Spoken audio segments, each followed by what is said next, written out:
Welcome to Soul Path Alchemy, the place where we talk about the things most people avoid: sex, relationships, grief, desire, betrayal, healing, and everything in between. It's honest, it's unsanitized, and if it's what you've been craving, you're in the right place. I'm Annie O'Brien, psychotherapist, clinical hypnotherapist, and if you need more info, it's all in the bio. Let's begin. Heads up, this podcast isn't therapy. It's bold, blunt, and irreverent, but it's not a substitute for professional help. Full disclaimer is in the blurb below. Hi, it's Annie. So welcome back to Soul Path Alchemy, and today I'm going to do an episode on ex-revival syndrome. This is a juicy one for a relationship autopsy. You know, those people digging up the past, rekindling old flames, and convincing themselves that this time it'll be different, only to end up reenacting the very same old script. Surprise, surprise. So there is a particular madness that grips people after a breakup, and it should come with a warning label. It is the urge to resurrect the dead. You know what I'm talking about. The text to the ex at midnight, the coffee to just catch up, the "we've both changed, maybe it will work this time" delusion.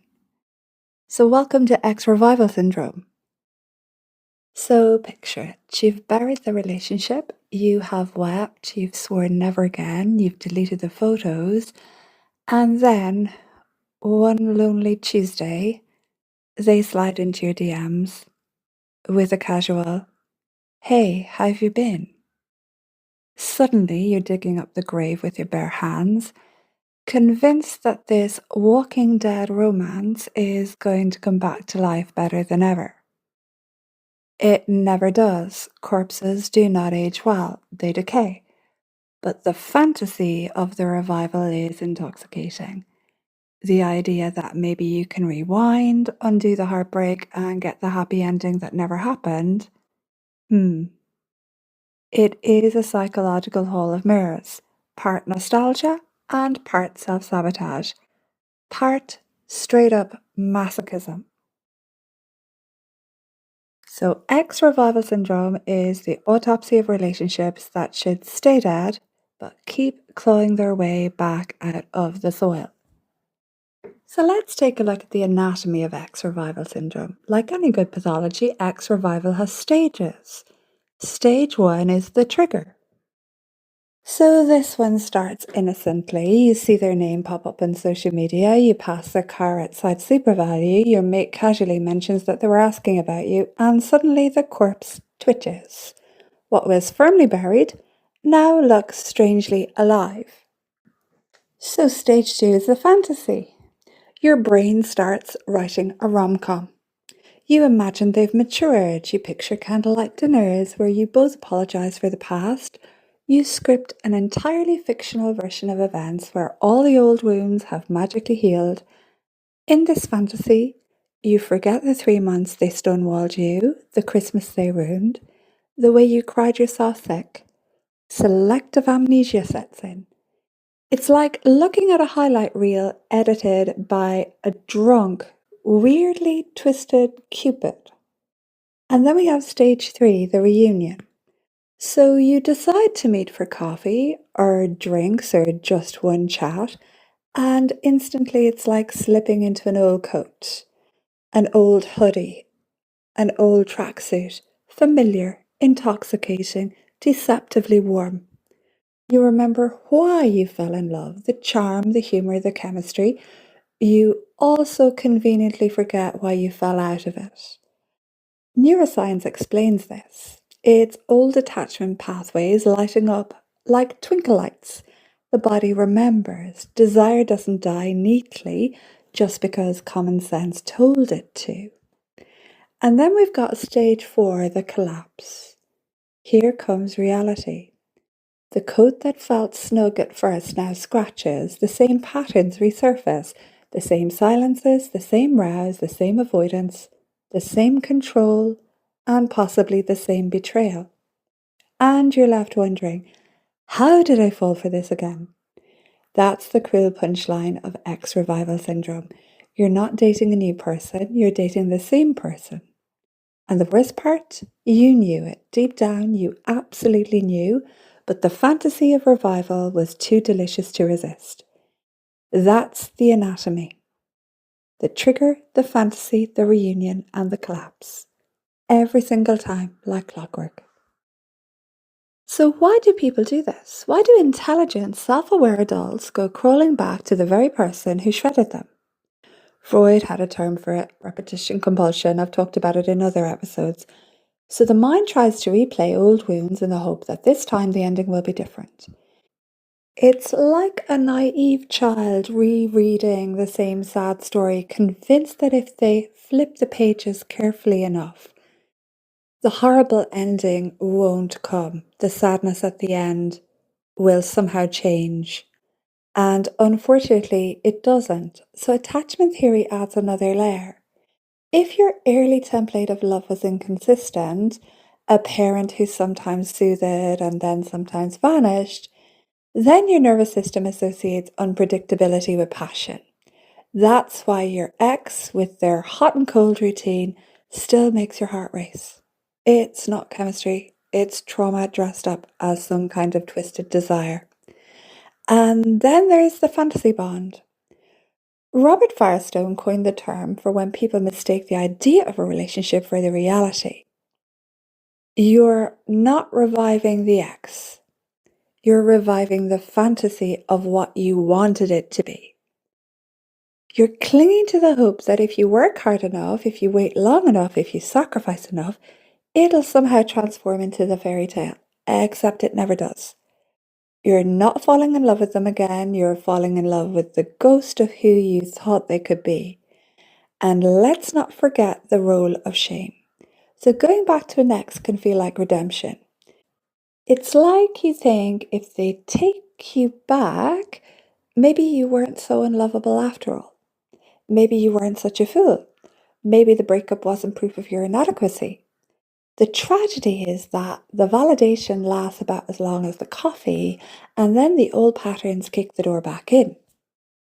So, psychodynamically, ex-revival syndrome is a cocktail of compulsion, attachment wounds, fantasy bonds, and shame. It's far less about romance and more about neurosis. So you're not rekindling love, you're reenacting trauma.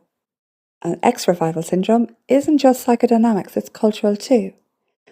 We are all drenched in nostalgia, so Ireland practically marinates in it. Sure, he wasn't that bad, your auntie says at Christmas. Friends half joke, go on, give her another chance, it's grand. We love a comeback story. And Hollywood has also been spoon-feeding us the same script for decades. The rom-com where the couple split, learn life lessons and reunite for the big kiss in the rain. Nobody makes films about the reality, the awkward coffee, the recycled arguments, the second collapse that feels twice as humiliating. And social media doesn't help either. An ex can reappear with one like on your photo and suddenly the dopamine hits harder than a pint on an empty tummy. That tiny drip of attention convinces you the story isn't over. People confuse nostalgia for destiny, comfort for chemistry, and memory for meaning. And here's the note that matters. Not every ex-revival is toxic. Sometimes people circle back, not because of wounds, but because of familiarity. Maybe the relationship ended for practical reasons, distance, timing, work stress, and nobody betrayed anyone. In those cases, going back can feel like slipping into the safe arms after wandering in a storm. The ex is a known quantity. Familiar routines, private jokes, the comfort of someone who already knows how you take your tea, or your coffee for that matter. There is a deep human hunger for familiarity. Novelty excites, but familiarity soothes. After heartbreak, loneliness, or failed rebounds, people sometimes choose the ex, simply because it feels like home. And that can be benign, even healing, if both individuals have truly grown. The danger is when comfort becomes a shortcut, when familiarity disguises avoidance of risk or growth. The past feels safe because it's known, but safe isn't always the same as right. So yes, sometimes ex-revival is trauma, sometimes it's fantasy, and sometimes it's just homesickness for someone you used to belong to. So what's the language of collapse? Every ex-revival ends with the same handful of lines, and they're always crueler than the first time around. I thought it would be different this time. Translation: I ignored every red flag and convinced myself nostalgia was gross.